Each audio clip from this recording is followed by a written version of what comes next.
Jean-Baptiste Point du Sable, a settler, well-known settler here in Chicago, considered the first settler here in Chicago, just so happened to be a black man.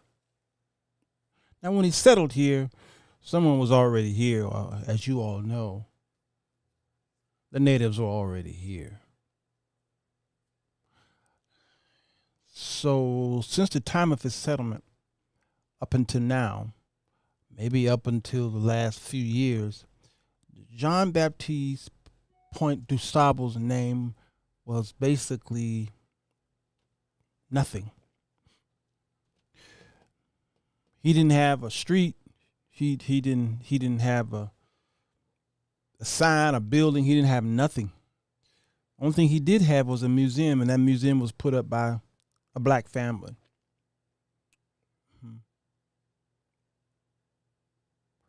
So is that done on purpose? Yeah, it's done on purpose, absolutely. The hidden history of many African Americans whose rights were stolen, the history was stolen, and the inventions were stolen. You know, not just an invention, but in music and in culture and literature and the arts, just everywhere stolen. Right? So that's not no surprise to me. But let me tell y'all something. Today's subject is sensitive to me because I live here. Chicago violence happened again on the TVs, not just here. We see it all the time, every day. But every now and then it leaks throughout the country and then throughout the world when a bunch of young people do something crazy and stupid, like go downtown and vandalize and terrorize the people who were down there just trying to enjoy a good, warm day. Man is progressing in wisdom, but also man is progressing in his immorality. Chicago, I've lived here most of my life, born and raised here, and then I moved out of town for a couple of years because I went to college, obviously, Daytona Beach, Florida. Came back, got married, had children, stayed here many years, and then in 2004 I moved to a little town, Rapid City, South Dakota, for about 4 years, and then I came back home. So I lived here most of my life. I love this city. There's nothing like it. But Chicago is a powder keg. Just like most major cities, Chicago is a powder keg. As I was driving through my neighborhood yesterday, there was a sense of calm before a storm. I call it the George Floyd effect. When he was shot and when they went through all of the roads of legalities to get this man arrested and charged and all these things. I remember going to church Sunday morning because that's when the riots happened on a Sunday. I went to church Sunday morning to go and teach Sunday school. It was peaceful on my way to church that morning. It was about 8 o'clock. Just such a peaceful city. I was in church not realizing that the city was being torn apart, not just here, but in many cities around the country. And I got back in the car and I drove back home. And as I got to the south side of town, I saw. That's when I saw the terroristic acts. I thought I was in a war zone. I thought I was in Bosnia. I thought I was. I mean, it was an amazing sight to see the stores that you frequent being ripped apart. By who? These were African Americans. These were black people. They were tearing up the stores in which they shop. Their mothers, where their insulins were being held at Walgreens and CVS, torn apart. The storm, the calm before the storm. I was on the train one Saturday afternoon headed home, and a mob of teens entered the train car where I was. And I just knew there was going to be trouble. I knew it. And sure enough, it was like at a bat of an eye, they began to push people, and they focused on this one white woman that was standing at the door, and they began to beat her. And I remember grabbing my iPhone at the time to take a quick pic so that I can ID these guys and these little girls, just in case they got away. I can take a few pics, ID them, and then call for backup so that when we get to the next stop, somebody would be there to help. And as I was getting ready, as I pulled out my phone, they grabbed the phone. Little boy grabbed the phone and ran to the next car. We got to the next stop. They all left. And I remember going to the next car. I pointed to the young boy. I said, "Give me my phone." And he's like, and I remember saying, "Okay, now, Walter, what do you do in this situation? Because you can take that little boy down and take your phone back." But then I looked behind me and I saw the mob. And I said to myself, if you touch this boy, the mob is going to beat you as well. Number two, I thought, I can take the mob. Typical black man response. Oh, I can take the mob. These little kids, I can beat them all up. But then I thought, if I go after this little boy, his parents is going to come after me. His parents may sue me for whipping this boy's behind. So I just left the phone and said, listen, it's just a phone. I can get another one. My stuff is in the iCloud. And it's insured. Don't fool with it. It's very uncomfortable hearing about your city, especially when what you hear on social media and in the news is the truth. Some of it is statistically untrue, but it really doesn't matter because children are doing things that when we were young, we didn't do what they're doing now. Terrorizing downtown Chicago has become like a summer norm here. This is not our first rodeo. This is not new to us.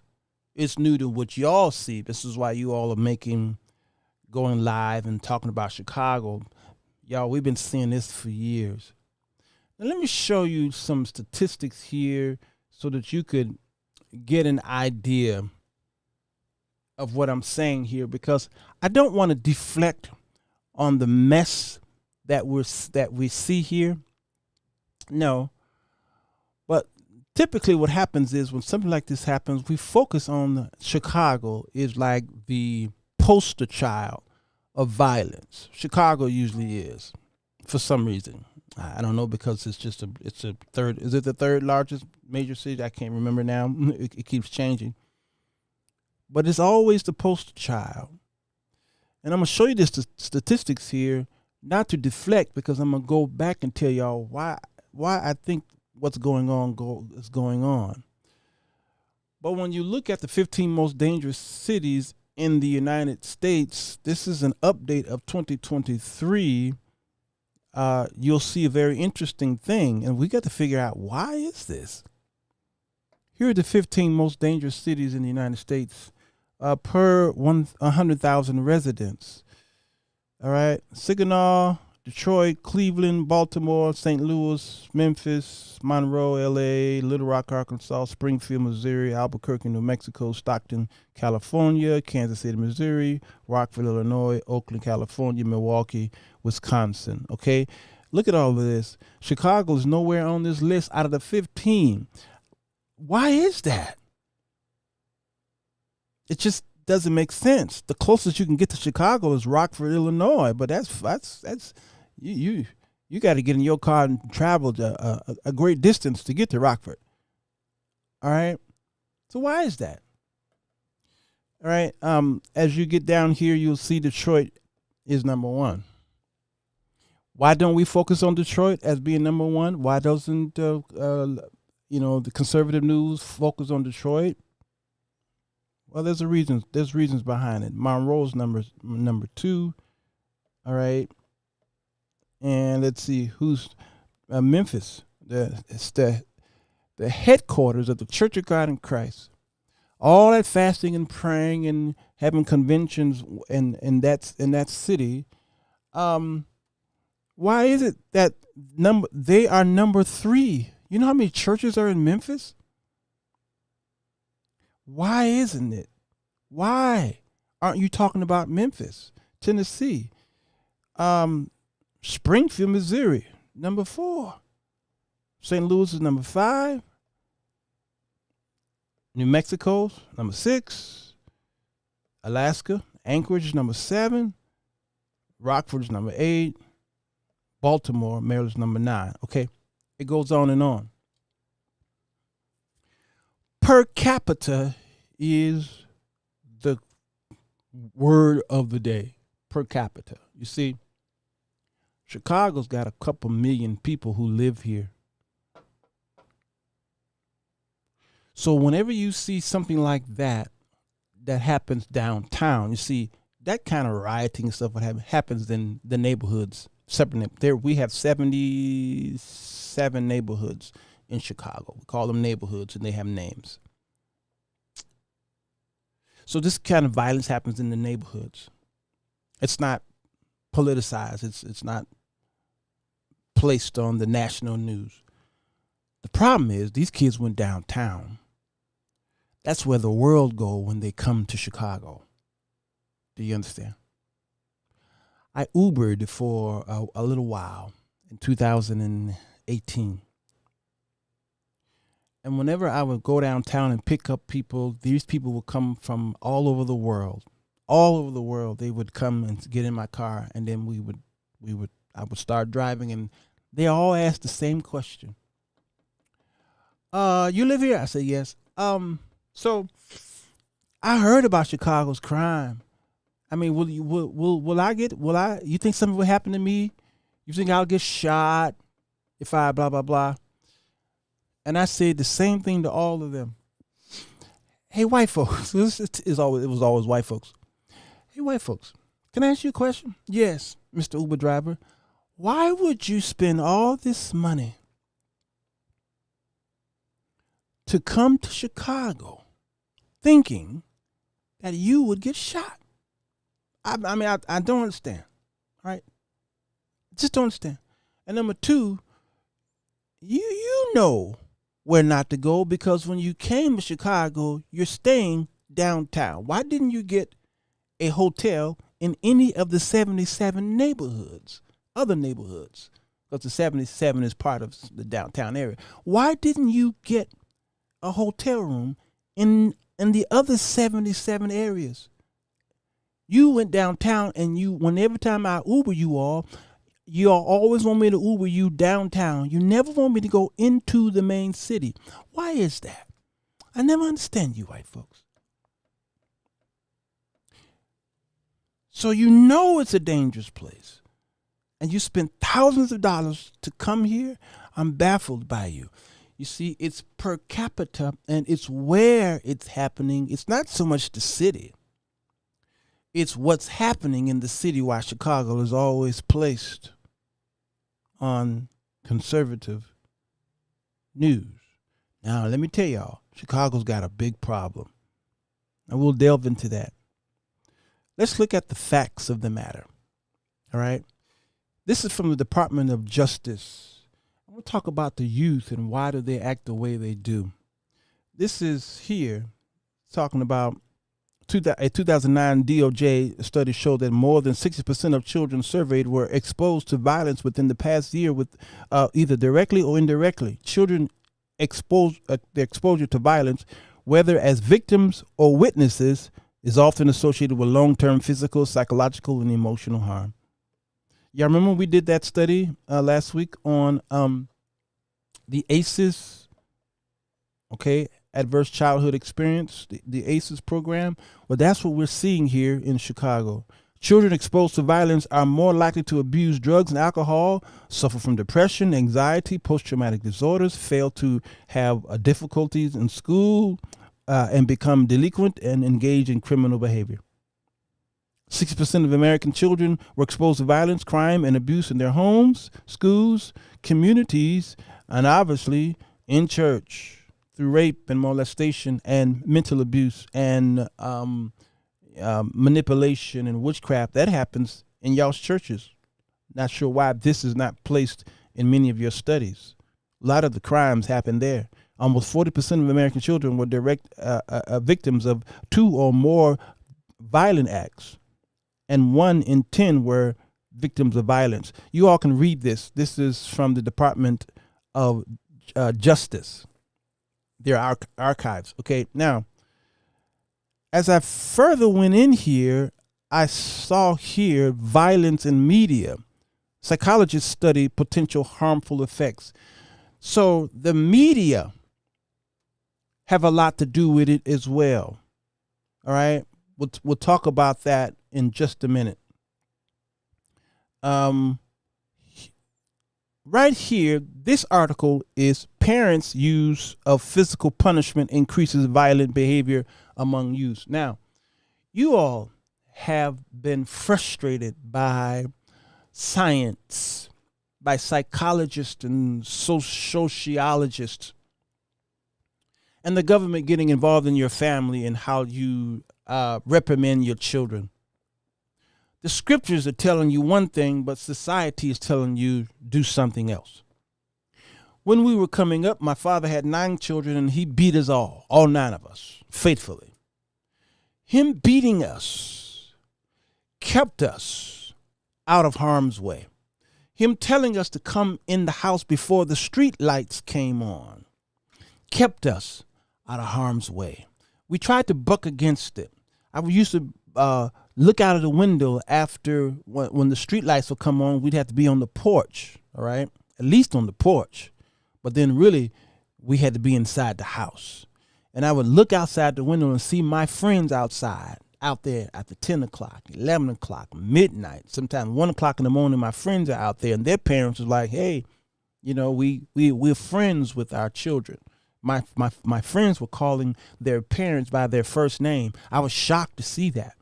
And we were in the house, and whenever we did something in school, or if we got paddled in school, my father heard about it. He beat our behinds at home.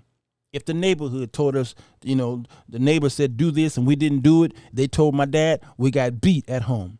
This is child abuse by today's standards. But when I was coming up in the 60s and 70s, that was keeping us out of harm's way. So we stayed at home, and we became a close family knit. My mother made a dinner or lunch, and we all ate dinner together at the dinner table. I'm telling you why this is going on today. We ate dinner at the dinner table. No one went into the refrigerator to find a sandwich or to make them a hamburger, what have you, by themselves. If you made one for you, you had to make 8 more burgers because it was 9 of us. You understand? You cooked for everybody, and then we all went in there and washed dishes. All right. Sometimes my father would designate one person to wash, you know, another person would dry, another person would mop. All right. That was the family structure that we came up under. As I got older and my nose got wide open, I began to chase girls and then fell in love and, you know, got married, what have you. Those same friends that I saw when I had my nose up against the window pane, wishing I was out there riding a bicycle with my friends at midnight, those same friends that I saw were the ones I saw later on when I would go to the high school reunions, and their skin, their hands, they were my age in their 50s, but their hands were so calloused and harsh, and like, you know, they had cigarette butts burning their hands, and their faces old, and they looked like they were in their 80s, teeth missing all over the place. They spoke with their slurred speech based off of all of the substance that they were taking in. And they would look at myself, my brother Rodney, my brother Larry, and they would say, "Why do you all look so young? Why do you all look like you look like when you were in high school? What is it?" And they would always say, "The Jones brothers, the Jones family was always a clean family, But they teased us when we were coming up. They said we were holy rollers and we were too sanctified and we were church boys and we were too clean, too clean, too clean." And those same friends are now looking at us saying, "I wish we were too clean." Those same friends who didn't go inside when the street lights came on were the very ones who, when I would go do prison ministry, my friends were the ones behind bars. Those same friends who were outside were the ones that I saw on the street corners strung out on some kind of substance.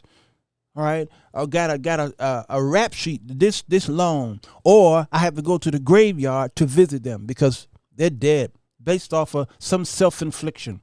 That was what we come up under. So this article is telling you, don't beat your kids, don't chastise your kids, don't reprimand your kids, because if you do that, they will turn to violence.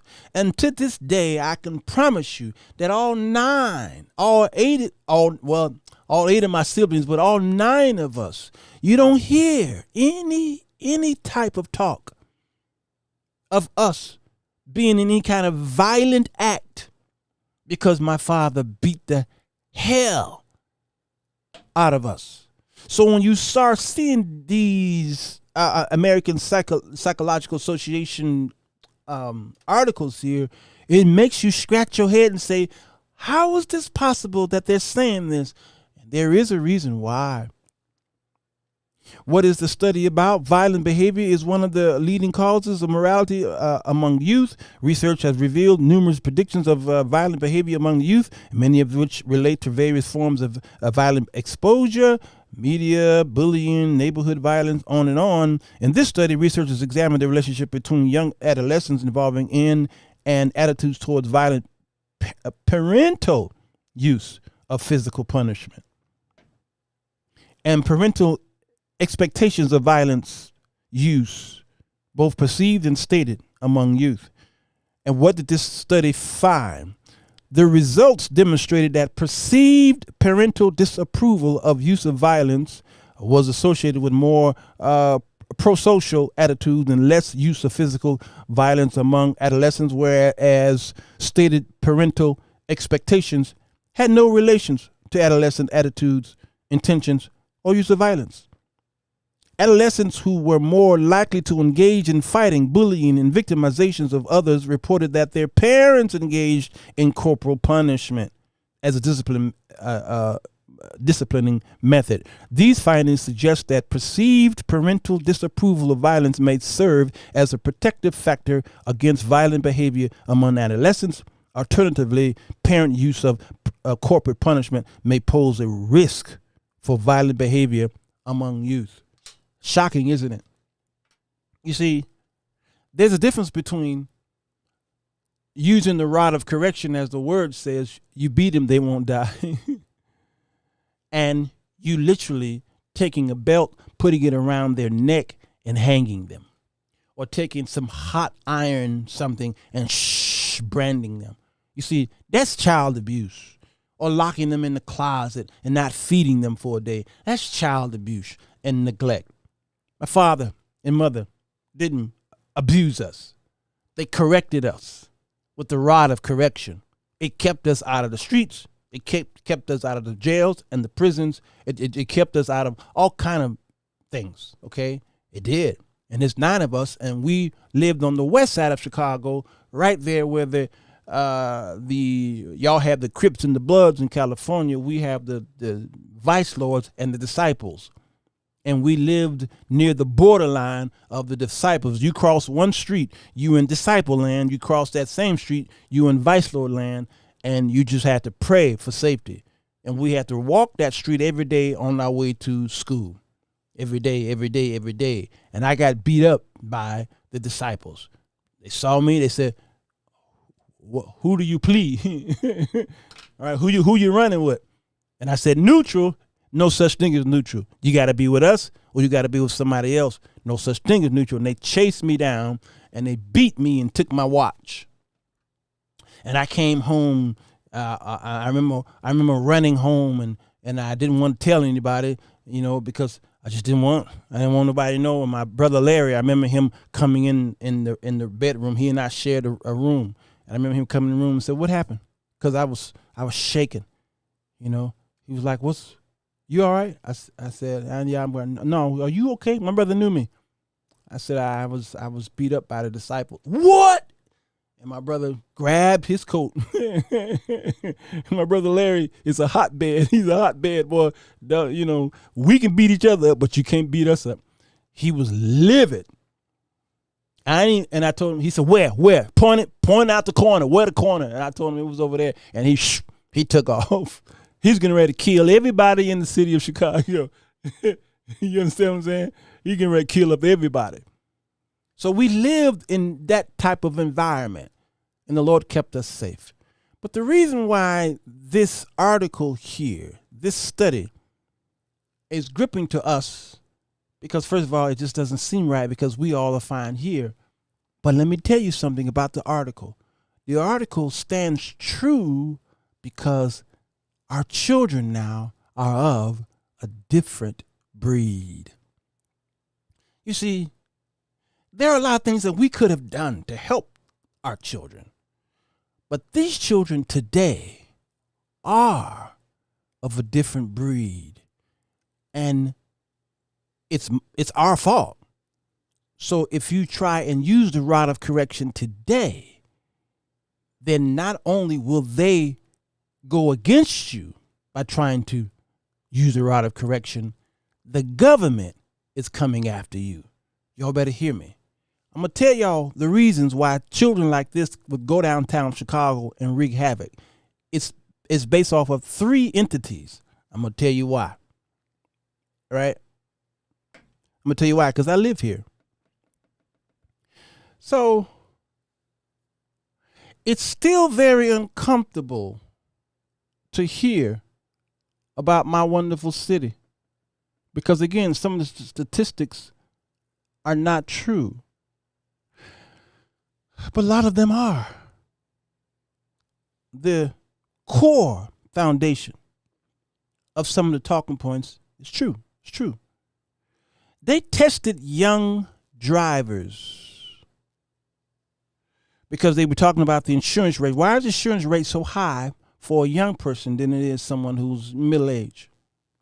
And they did a test on drivers who are young in their 20s and someone who was in their mid-40s, 50s.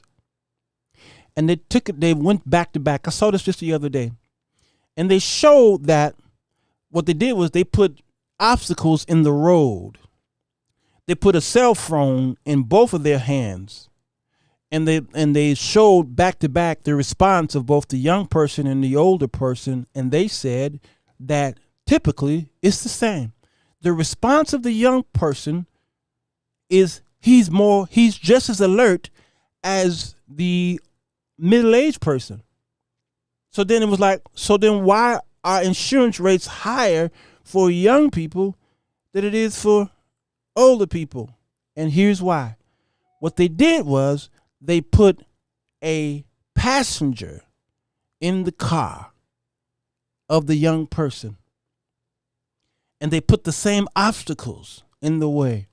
They put a passenger in the car, the older person. They put the same obstacles in the way, and then they realized that the younger person was less aware or using less defense with the obstacles, but what they were doing was trying to impress or respond to the person that was in their car.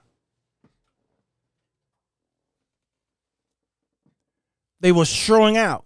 They were doing maneuvers because they were trying to impress. You see, young people can't handle the act of impress.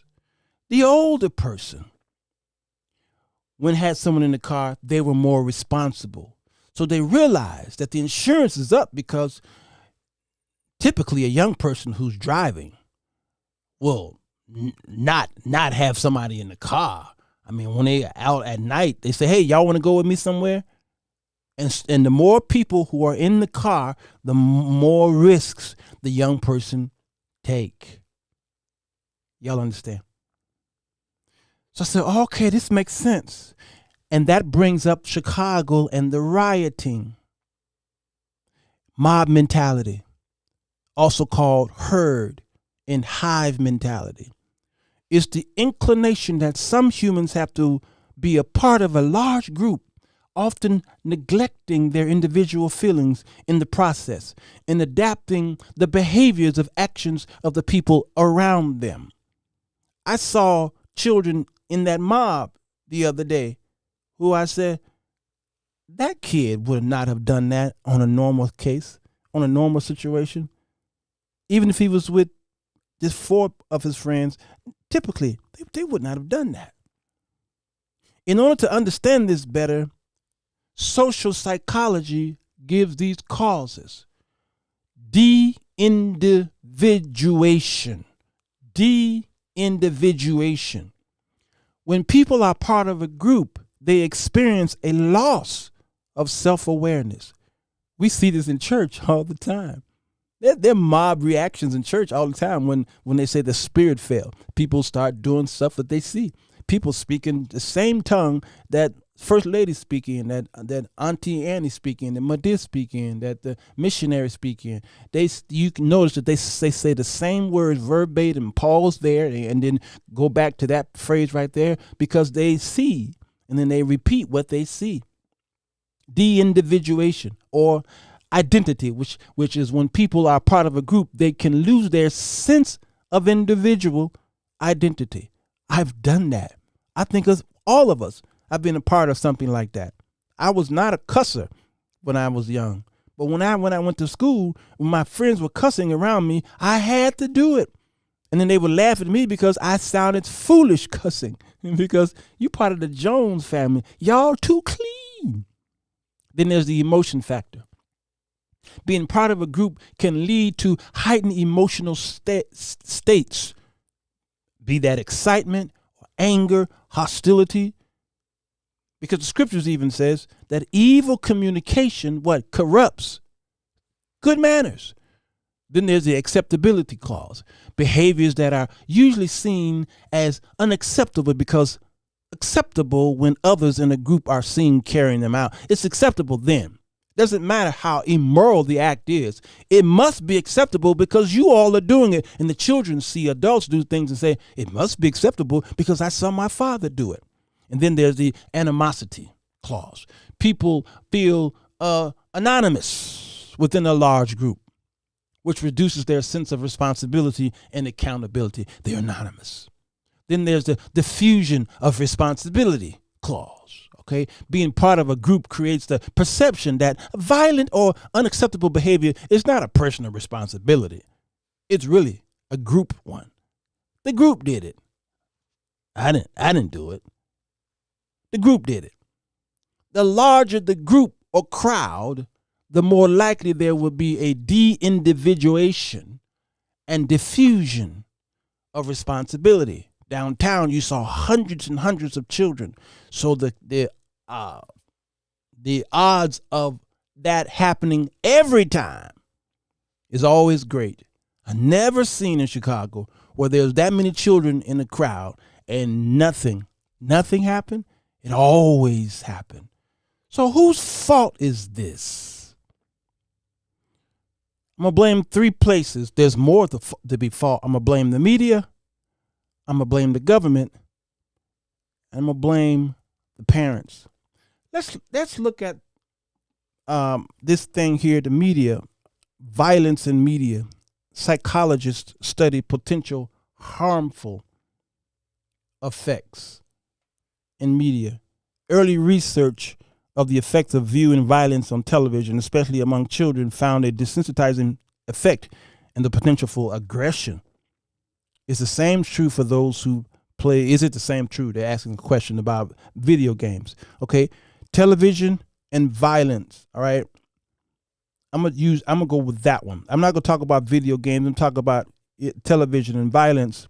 virtually since the dawn of television, parents, teachers, legislators, and mental health professionals have wanted to understand the impact of television programming, particularly on children. A specific concern has been of portraying violence, particularly given psychologists. As a result, disturbing findings about the violent content of children's programs. That goes on with that. Let's go right to the meat of the matter here. Children may become less sensitive to the pain and suffering of others. They beat that white woman, and they enjoyed it. Children may be more fearful of the world around them. So what do? They react. Children may be more likely to behave in aggressive or harmful ways towards others. Okay? Others starting in the 1980s found that children who watched many hours of violence on television when they were in elementary school tend to show higher levels of aggression behavior when they become teenagers. By observing these particular participants in adults, this person found that the ones who'd watch a lot of TV violence when they were 8 years old were more likely to be arrested, prosecuted for criminal acts as an adult. Being aggressive as a child did not predict watching more violent TV as a teenager, suggesting that TV watching could be a cause rather than a consequence. It could be a cause rather than a consequence of aggressive behavior. However, later research suggested that exposure to media violence is just one of the several factors that can contribute to aggressive behavior. Just one of several. Other research has found that the exposure of media violence can desensitize people to violence in the real world. And for some, watching violence in the media becomes enjoyable and does not result in the anxious arousal that would be expected from seeing such imagery. Seeing World Star. Grab your phone right quick. When you see violence over and over and over again, you become desensitized to it. That generation, you see, we didn't really have all of that violence. We didn't see that violence. There were no cell phones. We just didn't see it unless we were living in a certain neighborhood where we saw shootings and deaths. Other than that, we didn't see it on our televisions because back then our media protected us from seeing that. We didn't, many houses didn't have cable TV, and even cable TV in the earlier years didn't show that type of real violence. Okay, we're not talking about violence in movies per se, although violence in movies do play a part. But then there's real violence that we do see today. It's not a part of movies, but we see in real violence. Thankful for the invention of Instagram and Facebook and YouTube, we're seeing a lot of real violence happening, montages and acts of violence and crashes and deaths. This generation soaks it in, and it becomes a part of their skin, like a person who drinks alcohol, and it's in your skin, it's in your pores. I can smell your beer all in your, and you try and hide it with a peppermint. Sometimes it makes it worse. When I was watching The Exorcist as a young boy, this was 1974, it freaked me out so much that it was difficult for me to sleep at night. Watching something like that, I was terrified. Not for a night, not for a week, not for a few months. I was terrified for years. The Exorcist. You see, because my generation, we didn't know how to process that kind of violence, even though it was in the movies. You understand? Today I can stomach it. I'm more mature. I can watch horror movies and I just whatever laugh at it because some of it is kind of cheesy. This generation is different. They're different. And they are doing things that we just didn't do and call it a day. Whose fault is it? Let's talk about the media. Whenever y'all hear Candace Owens or valuetainment. That's Patrick Bet David. Some of y'all don't know him. Google him. I physically met him. I joined his PP when I was trying to sell insurance. He started that company, and I joined forces with that, and I met him. So, very conservative man, very Republican, all right? Valuetainment. Go on YouTube and watch him. Or Fox News, or OAN, or Newsmax, or read something from Truth Social. Whenever you hear those talking points, you will certainly get all the dirt, all of it. You're going to get even receipts. But rarely a sensible solution comes out of those talking points. And the one solution you're going to hear is lock them up. Lock them up. Buy more guns at the RNC, what is it called? The gun thingy convention that they have every year. Not the RNC, that's the other thing. The governor of South Dakota got up there to talk about how she has young children, and her 2-year-old, I think it is. It's the National Rifle Association. Her 2-year-old have a gun or a rifle or whatever it is. All her children have guns. Why? Why? Because it's easy to always pander to that audience. Conservative media pander to conservatives, obviously, and liberal media pander to liberals.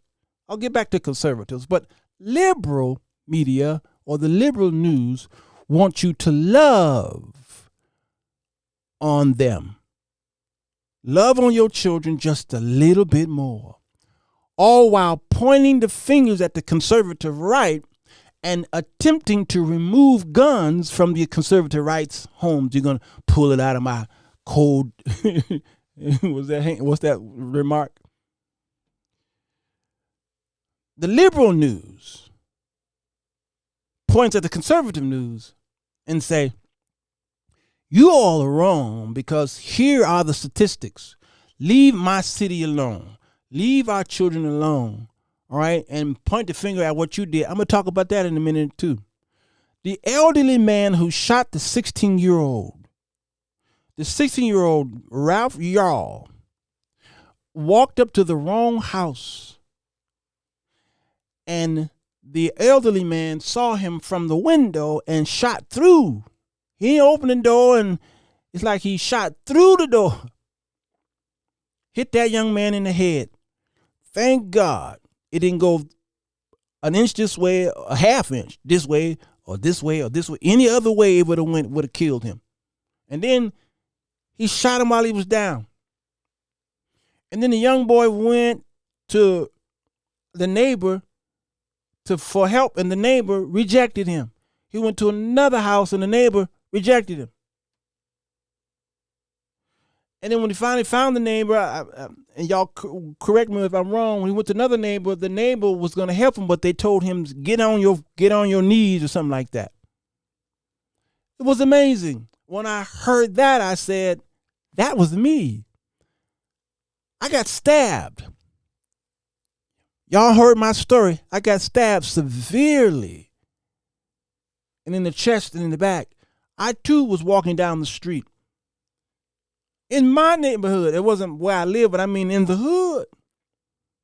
I was walking down the street and I walked up to a porch.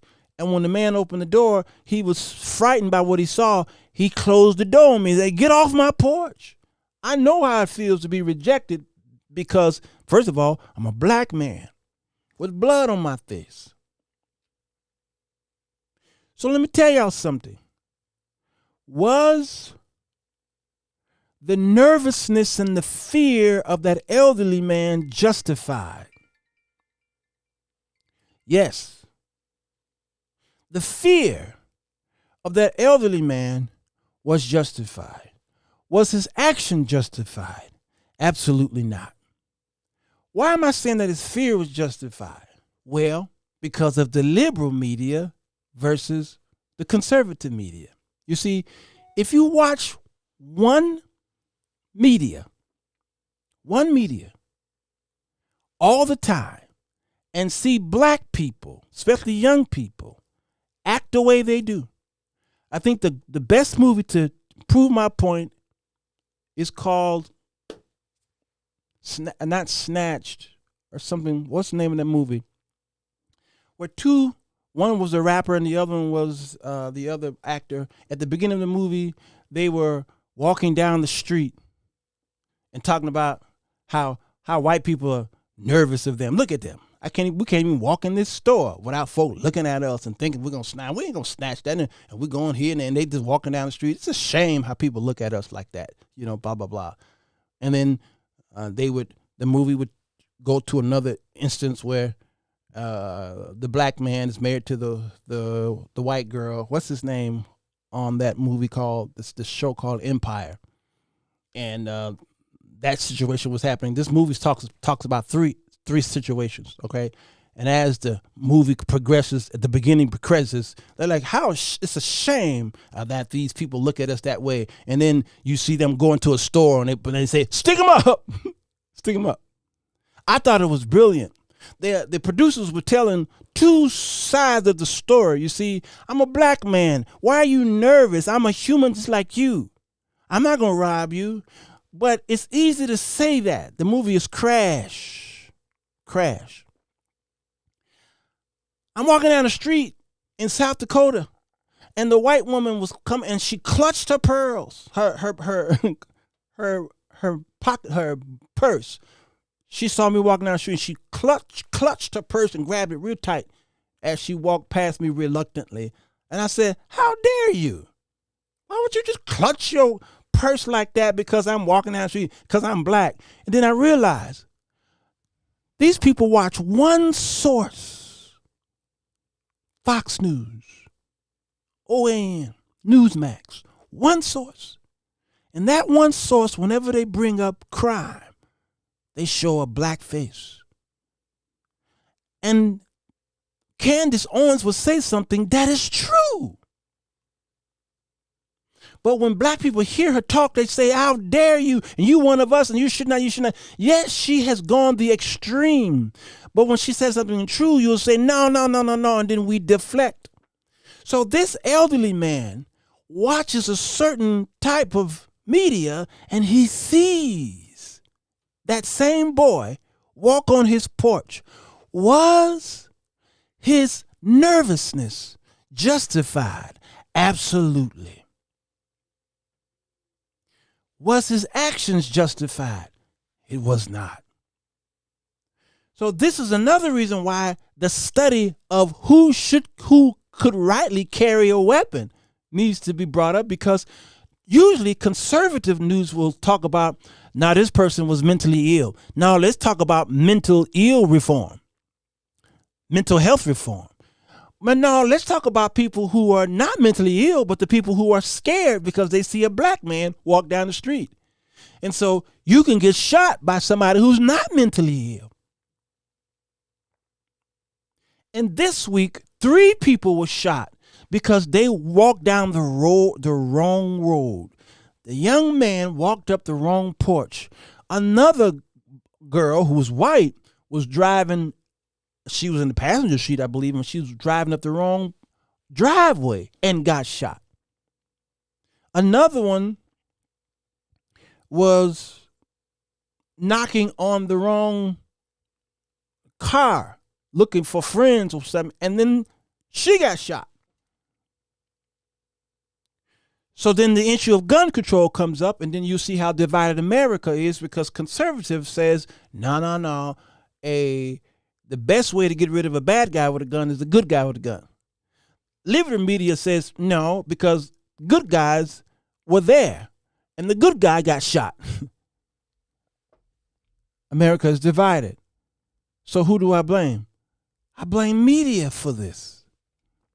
There's more that I can say about media, but let's talk about the blame they're given to the government. You see, the government's blame is always generational. It's systematic. Y'all remember redlining, right?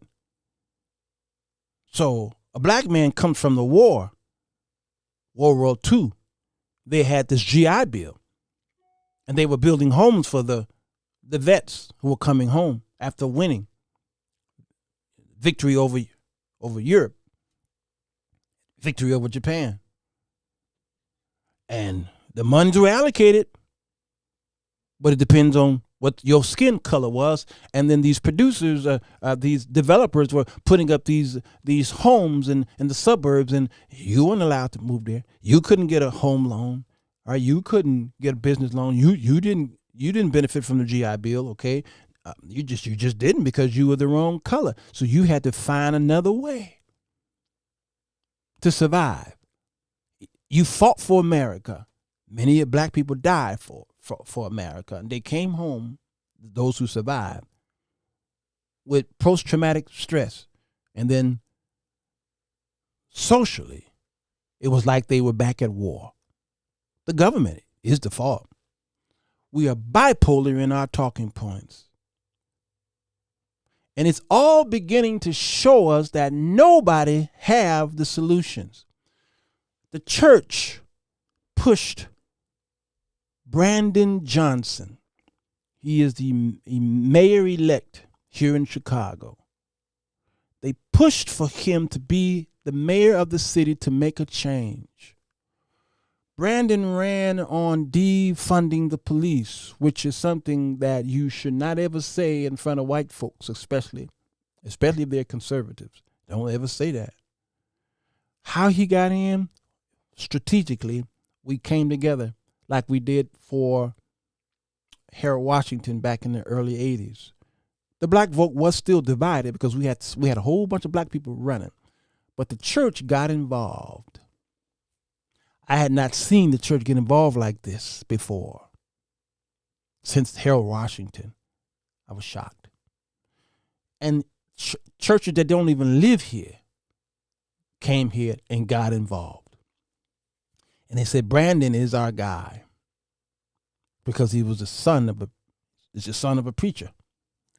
He worked with children. He's a teacher. He has a heart for it, so he could do something about this.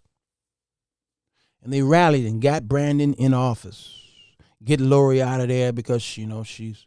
And they realized, in the conservative media now, they're saying that Brandon is worse than Lori. When did they start saying that?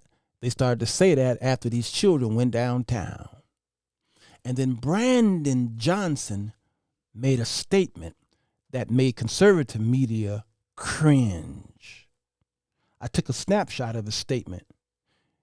Fox News reported it. Fox News here, the local affiliate, says Mayor-elect Brandon Johnson said the teenagers who rampaged through downtown Chicago last weekend deserve sympathy as much as punishment. Conservative media focused on the sympathy part, and they went after Brandon. And they said, see, defund police, y'all put him in there, it's going to be worse than Lori Lightfoot. Church, let me tell you something. You jumped in here to get Brandon Johnson elected. But what's going to happen is some of you are going to turn on him like you did Barack Obama, because you were looking for the great black hope where we already had a black mayor. You can elect all the black people you want to. All right? That's another talking point. But you all ran after Barack Obama, you pushed him in there, and you voted like we've never seen before, and then he turned on you all.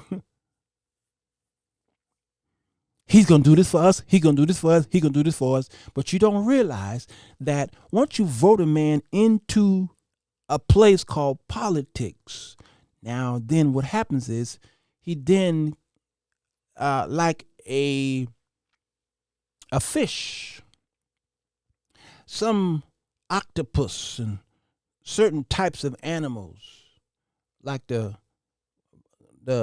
what is that thing? The chameleon.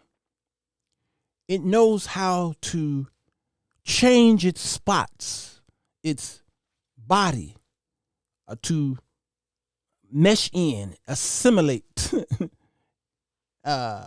in there camouflage itself so that the enemy can't spot it. It looks like a tree because it's standing next to a tree. And it doesn't.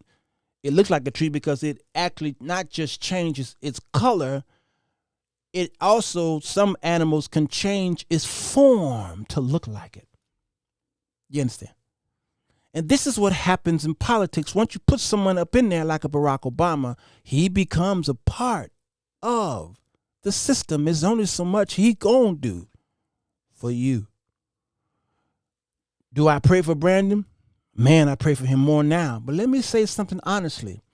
I don't know nobody in their right mind who would want to be a mayor of a major metropolis like Chicago. Who would want that job knowing that there's nothing you can do? Well, it's not, they believe that they can do something. But then that makes me want to evaluate your mindset. Who would want a job like a governor of Illinois, a mayor of Chicago, and the president of the United States? Who would want such a job as that? That is one of the craziest ambitions that I ever seen. Who would want such a job? Knowing that whenever something like this happens, they're going to point the finger at you. Every mayor we had after Mayor Harold Washington, everyone, the only thing that saved Harold Washington, I know this sounds horrible, is that he died. He died with a great legacy. He did a full term and then he was in there doing the second term and he died.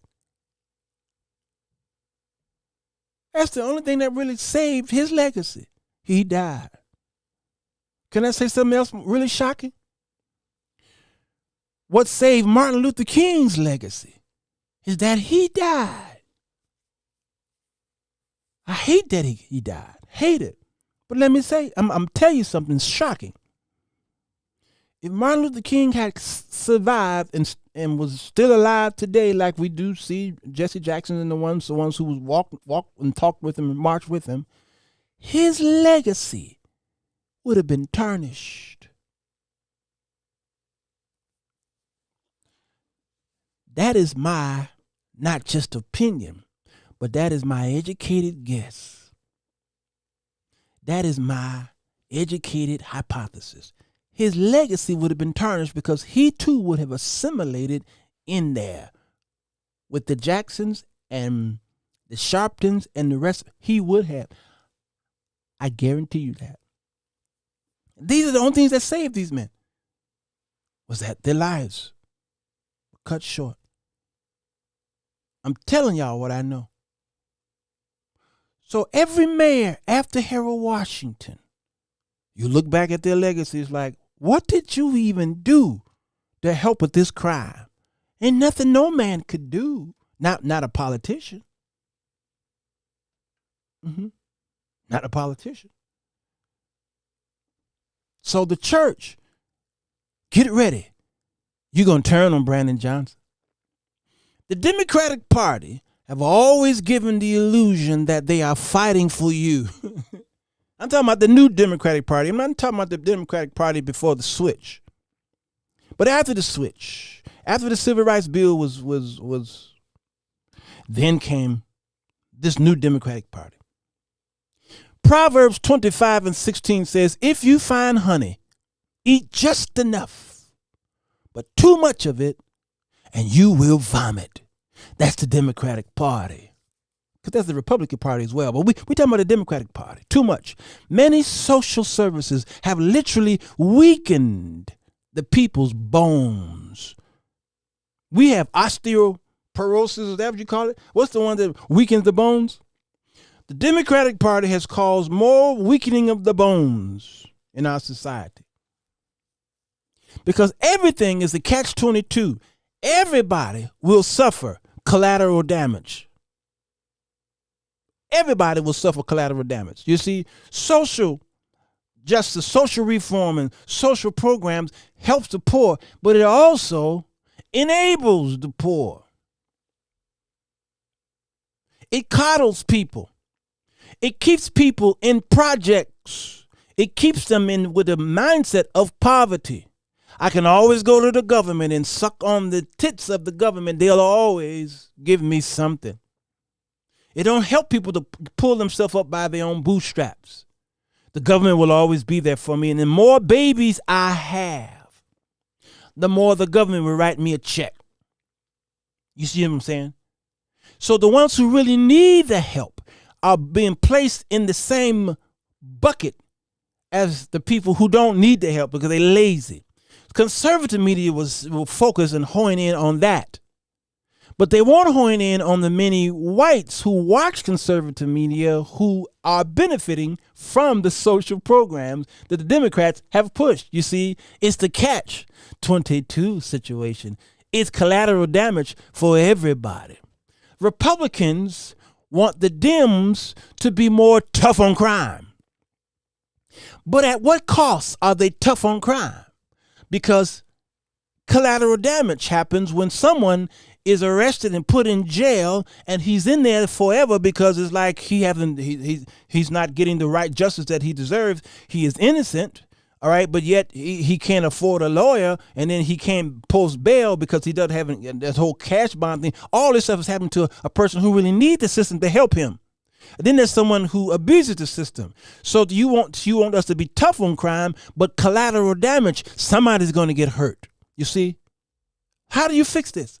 Republicans fought against bailout checks and then stimulus packages. Remember, they said that it's too much government spending. Government's too big. We're giving the poor too much money, too much, until their guy was in office. And then he says, we got to bail the people out. You see what I'm saying? You see how this works? And so people, the Congress and the senators and those are part of the conservative right was saying, y'all, no bailouts, no checks. The people need to pull themselves up by their own bootstraps. And then when the checks went out, then those who didn't need the checks were getting the checks and they were cashing the checks. I'm talking conservatives and Ruth Chris, multi-million-dollar corporations and restaurants was taking the bailout money and bailing themselves out when they didn't need the bailout. And the poor mom and pop stores wasn't getting the checks. Y'all see what I'm saying here? Everybody is up under collateral damage. The fault is the government. Number 3, the fault is the parents. The parents. I obviously had to save them for last. The parents. The greatest generation, or the silent generation, was America's last chance of hope. Last chance. They sat with their children and they raised them up in the admonition of the Lord. I'm talking those who are believers. Even those who are not believers, they raised them up in decency. And look after your fellow man.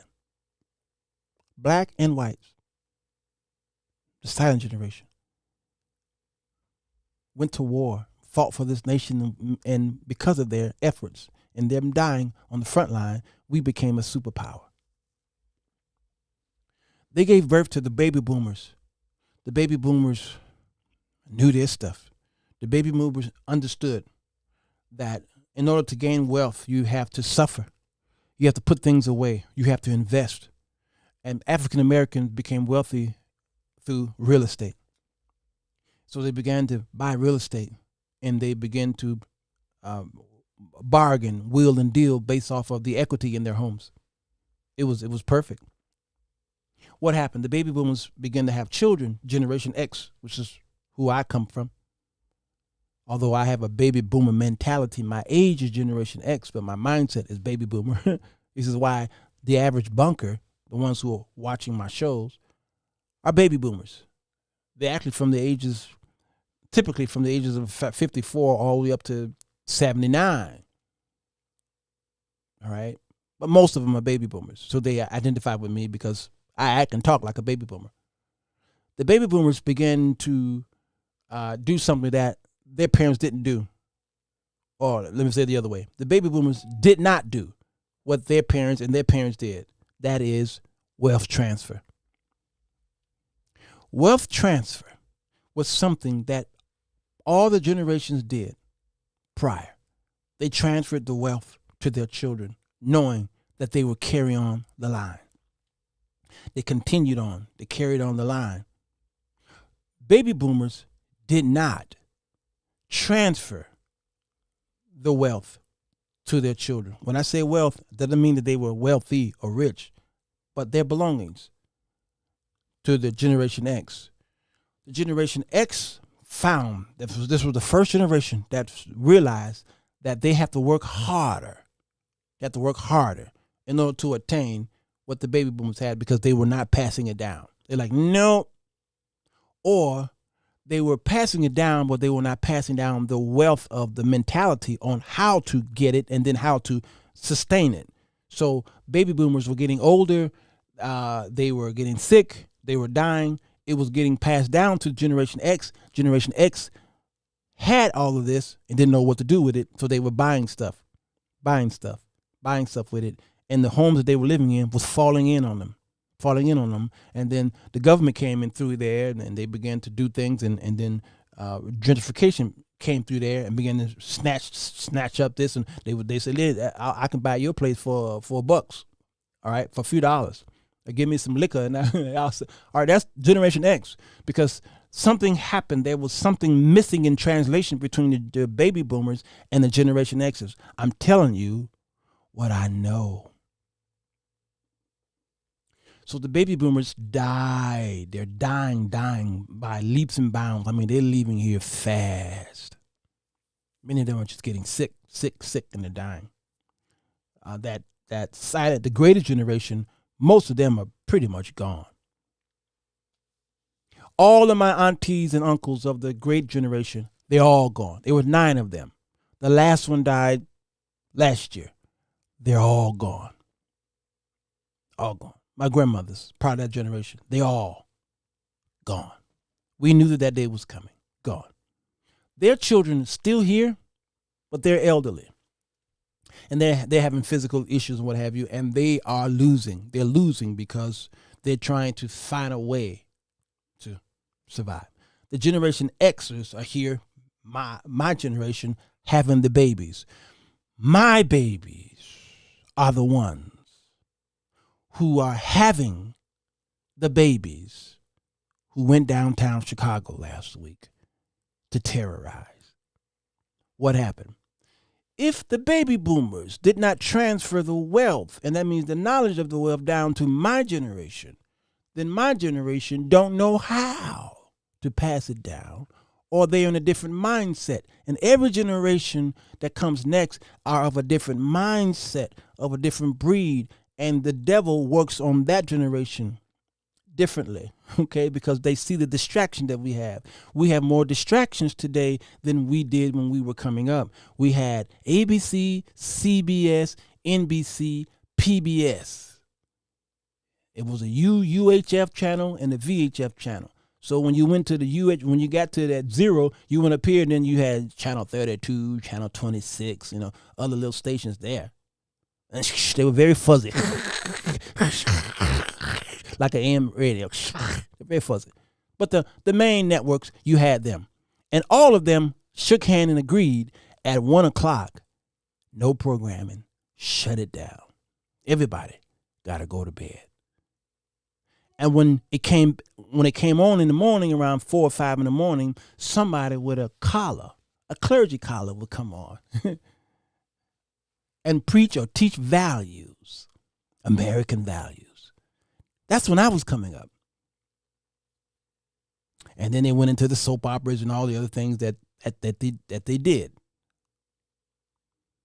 Things changed in my generation, Generation X. Then we started getting distracted by technology. So the Industrial Revolution boom of the 1920s happened again but in the digital world. All right. So if we couldn't take it as Generation Xers, and we tried to stay alive, we did the best we could. Our children started being born, and what do? We ignored them. We became friends with them. We let them have the things that we gave them. We gave them a phone. We gave them a television. We let them go. We allowed them to lock their doors in the bedrooms, and we left them to their own devices. And we let the world and the computer raise them. Gen X's did that. We did that.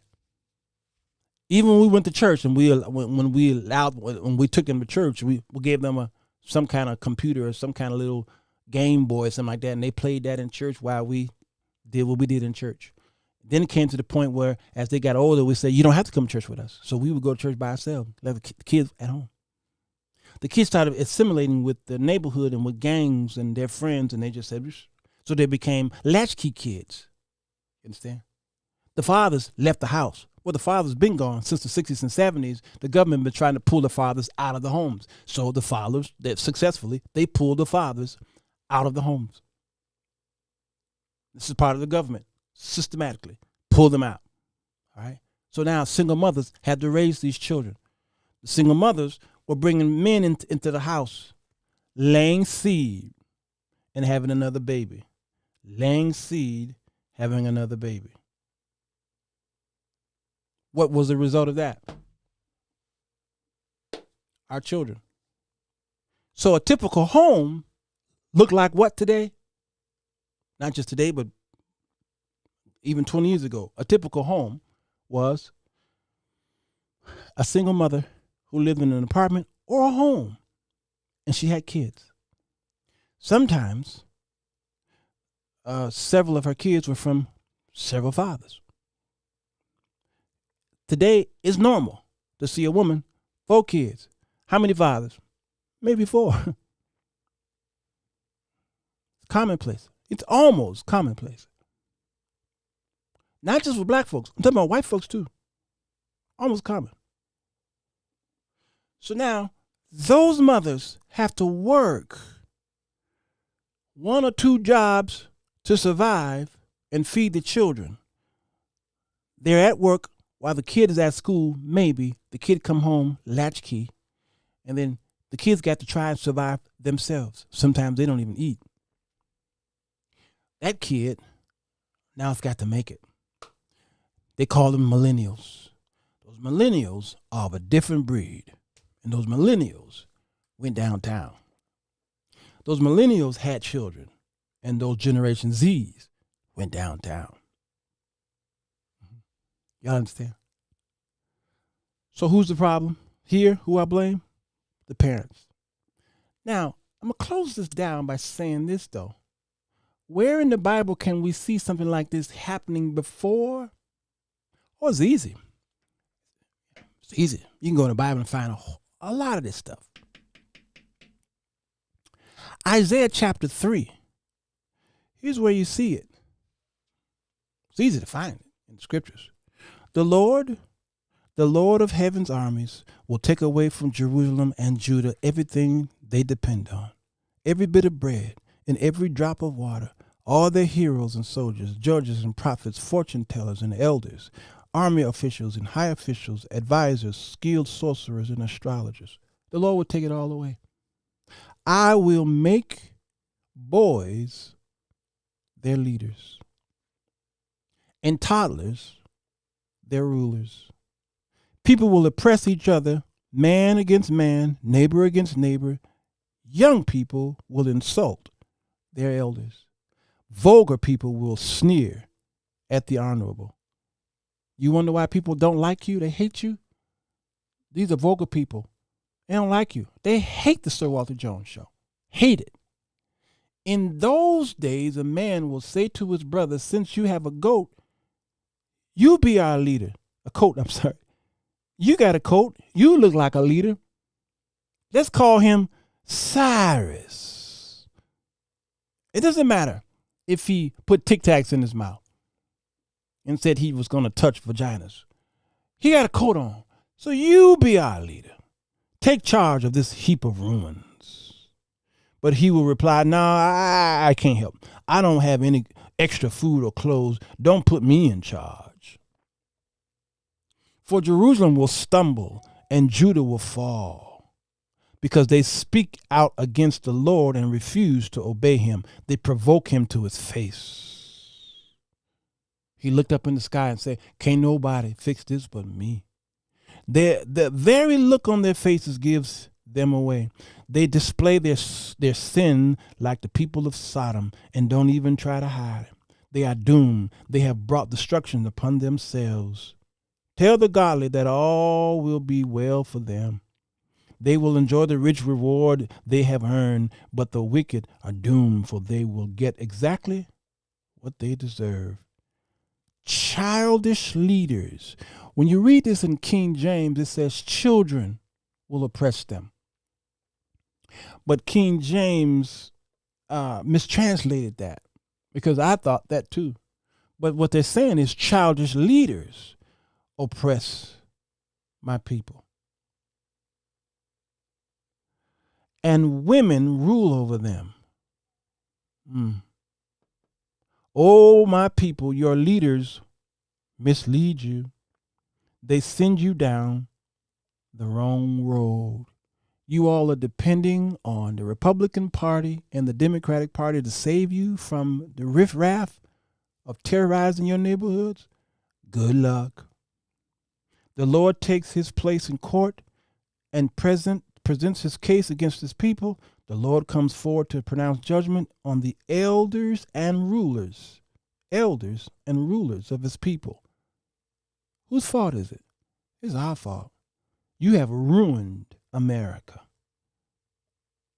Your houses are filled with things stolen from the poor.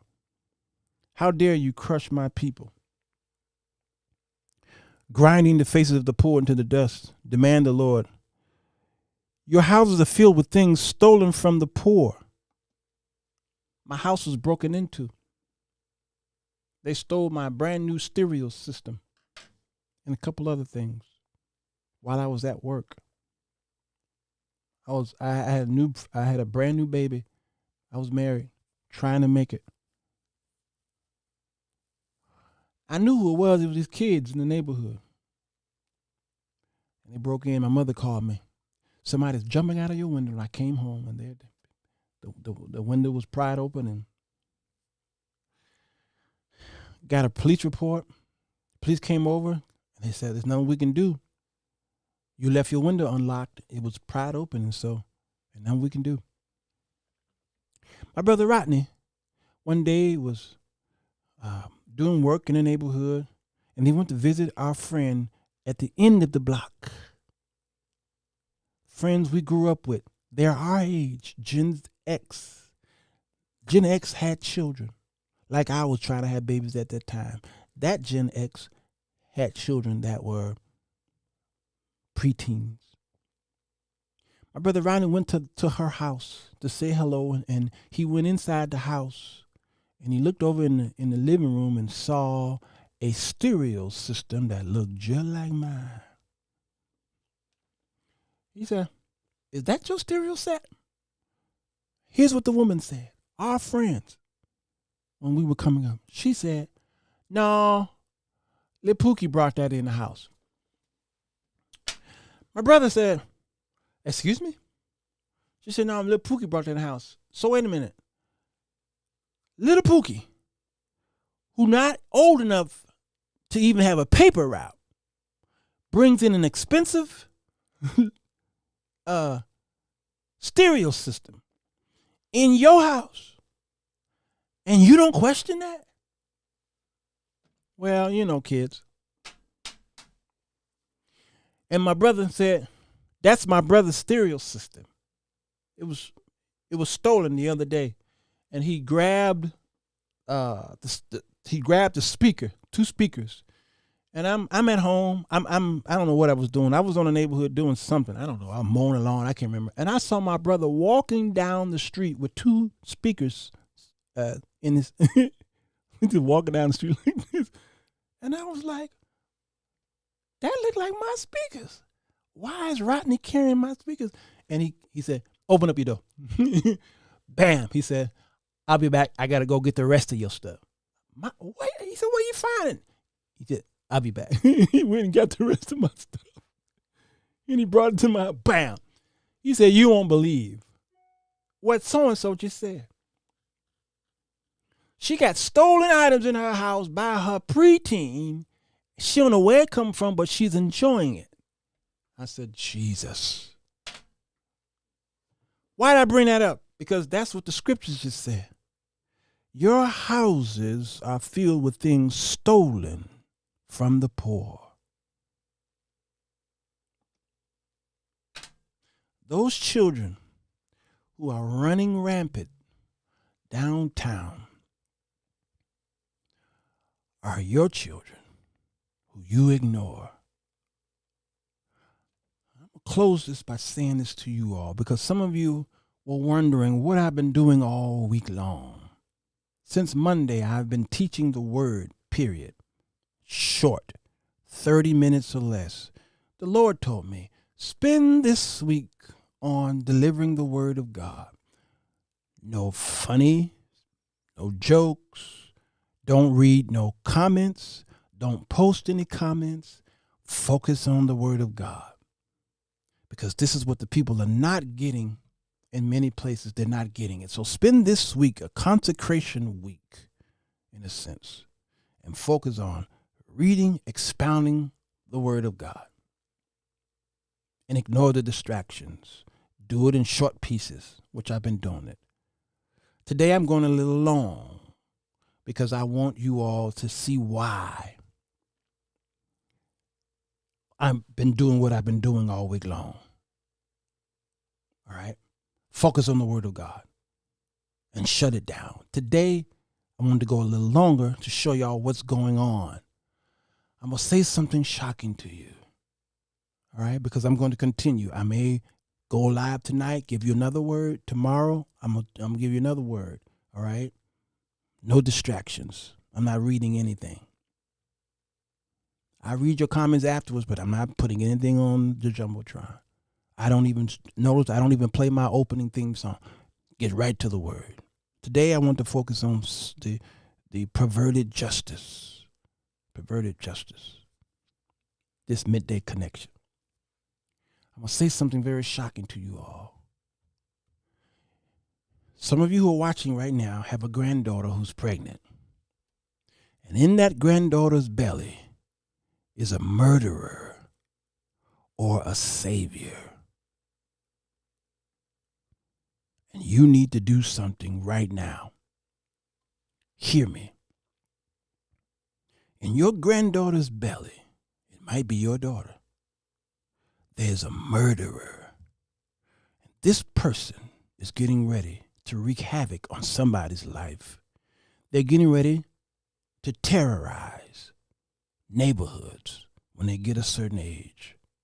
It's almost like this, like the devil's seed is getting ready to terrorize America. It's in your belly, your granddaughter's belly right now. Do something now. Or that child that's being born, getting ready to come out of there, is going to be a savior of that neighborhood, that street, that town, that city. That child's going to do something so great. That child is going to be the remnant of something powerful.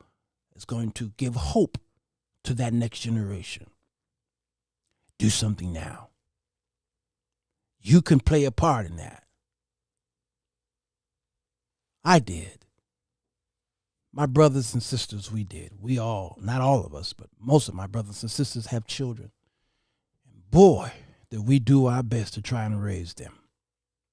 I thank God that I did not have to really worry that hard about my son and my daughter.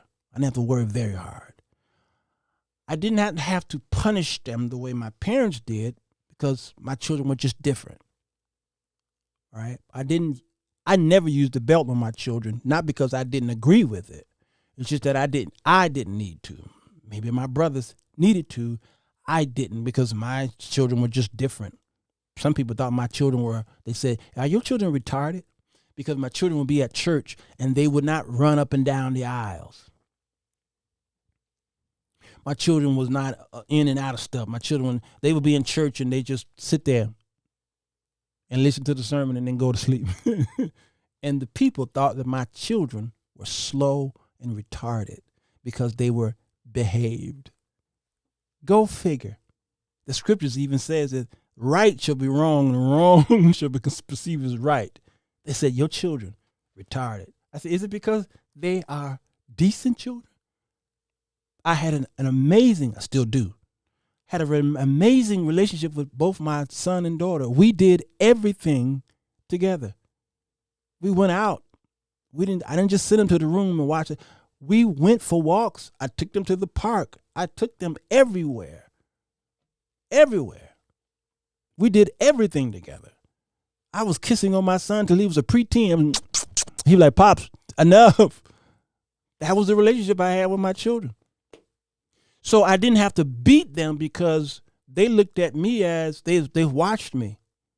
They said, okay, my father wouldn't have done that. My father don't do that. My father don't say that. So they would watch me. And so to this day, yes, they might have gotten into some issues, and my children have children out of wedlock.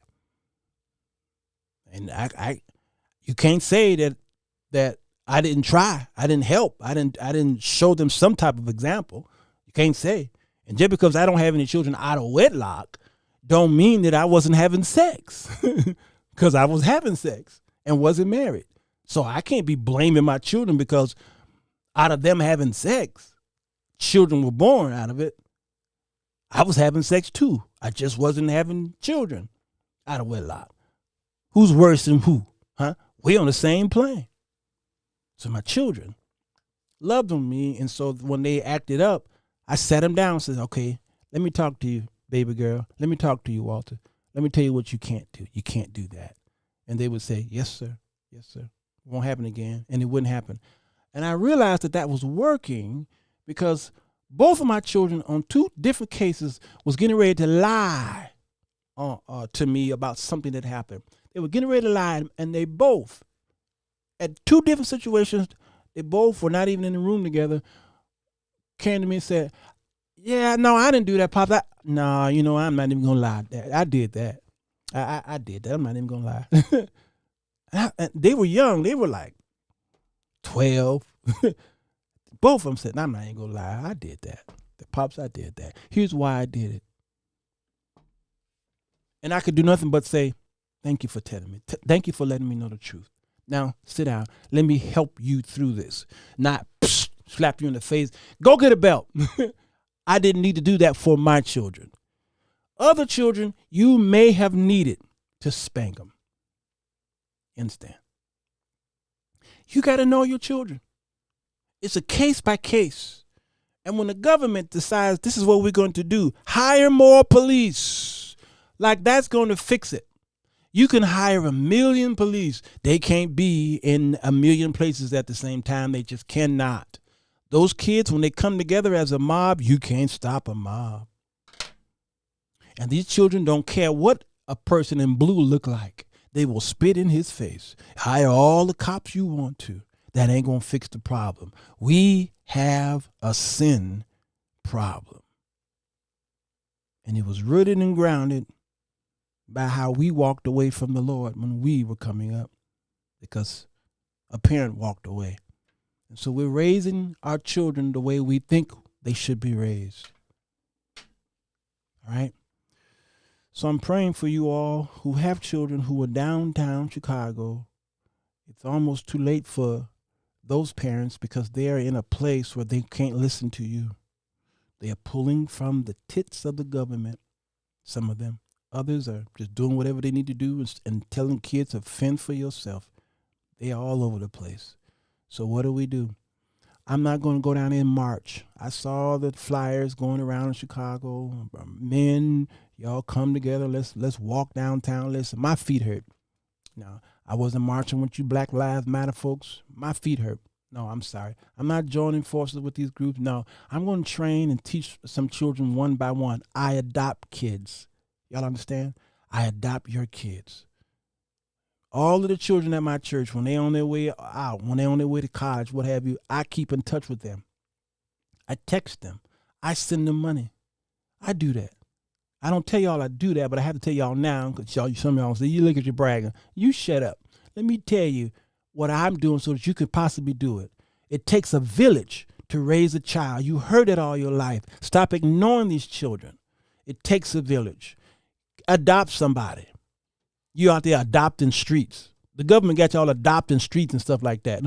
Adopt a child, not a building, not a vacant lot. Adopt a child. I have several that call me Papa Sir. I adopt them. All right? I check on them.